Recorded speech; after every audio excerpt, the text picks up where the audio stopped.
Good morning, my solitary students. Today, we're going to be talking about a little bit more in depth the Ku Klux Klan. Can you see? Not too good. Controversial subject? Yes, but still important because number one, they're going to dominate the feelings of the antebellum South. Antebellum is post-Civil War era. So, the KKK is going to come to pretty much envelop the South's feelings post-Civil War and the handling of Reconstruction. So you need to understand the KKK and how they influence the motives and feelings of the South. So let's dive in. The KKK, when and where did they form?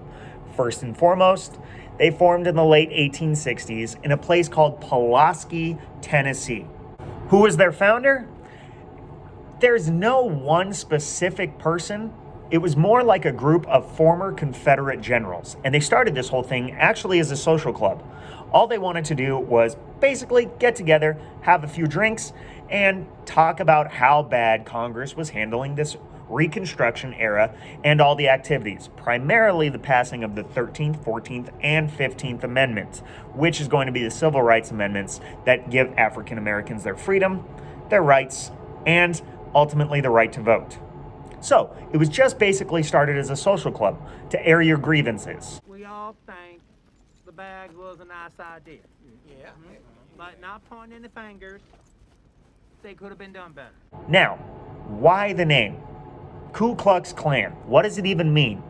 It's actually derived from the Greek word kiklo and the Gaelic word clan. But Klan was spelled with a K because normally it's spelled C-L-A-N. They did this for alliteration purposes. Obviously, they wanted to be big brain. So they changed it to Kiklo and Klan. Combine it together, KKK, Ku Klux Klan. All right, so as mentioned before, it really was their first meetings. They weren't violent. They were, again, just there to air their grievances. But as more Reconstruction legislation was passed and it gave more rights to Africans, that's when their antics got more violent. And it started to culminate about a year into their existence where they started being very arson related, where they would go out and they would target specifically African American structures, mostly schools and churches, and they would start burning them down. Eventually, they're going to elect a Grand Wizard, which is your highest position. The first Grand Wizard of the KKK, a man by the name of Nathan Bedford Forrest. He started up this club called the Ku Klux Klan. However, he tried to disband the group because he started to fear their very pro-violent antics. Okay, so more specifically on Klan violence, because it's going to start erupting. About a year into their existence, it's going to really start to grow. Now, they claimed to be defenders of Southern rights, especially against freed Africans, who they said were going around now and tormenting white people. So they were the defenders of Southern rights. So they generally would target African Americans, but they would also go after Republicans. They did not like Republicans. They blamed them for passing all this legislation because right now Congress was very pro-Republican. It was stacked with Republicans. And all this Reconstruction legislation is definitely not helping them.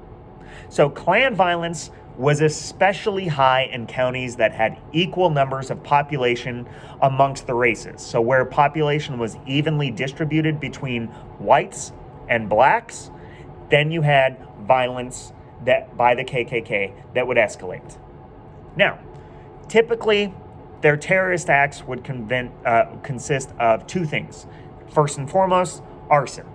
It would be starting low at petty level arson, and then you get higher up and higher up and higher up. So arson, they would burn down a lot of structures. That's the first. Then they started to step it up to the second part, where it started to go more like they would accuse Africans of crimes that they didn't commit, and instead of a legal justice system, they would carry out their own justice system, in which they would hang African Americans in public.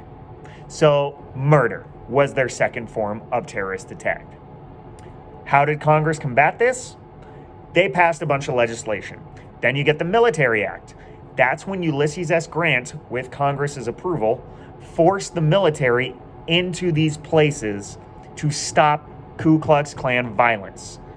Abraham Lincoln once said that if you're a racist, I will attack you with the North.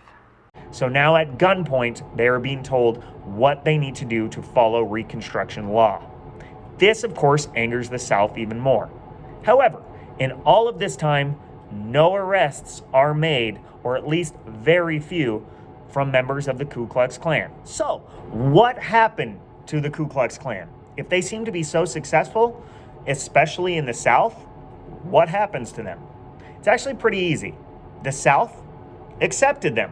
They were very accepting of the Klan, but it's again because they were fueled by the disdain of how Congress was handling Reconstruction. So, think of it like this. Germany, after World War I, felt that the entire blame was put on them. And that is going to lead us towards World War II. It's the same here. The South feels like everything that happened in the Civil War was all put on them. And so they're feeling the real burden of it all.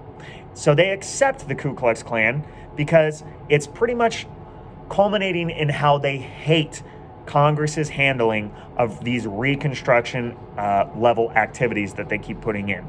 Now, in time, they're eventually going to fade into obscurity, mostly because many Southerners started to carry out the Klan's goals, mostly of white supremacy and racial violence, without actually being Klan members.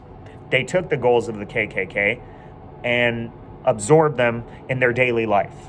So racial supremacy and even violence was carried out by non-Klan members. It just became synonymous with the South. And soon racial tension and violence became the norm in the South. And by 1880, the Klan was pretty much dormant. In fact, from the period of 1880 all the way to 1920, that is the time when lynching and racial violence was at its height. That is a time from 1880 to 1920 when the Klan was actually laying dormant. There was very few active members at that time period. They're going to have a resurgence in the 1920s, and we're going to look at that later on. But for now, that's a little bit of history on the Klan. What you guys need to do is go to Canvas, and you have an assignment that is specifically geared towards the Ku Klux Klan. All right, enjoy, and I'll talk to you later.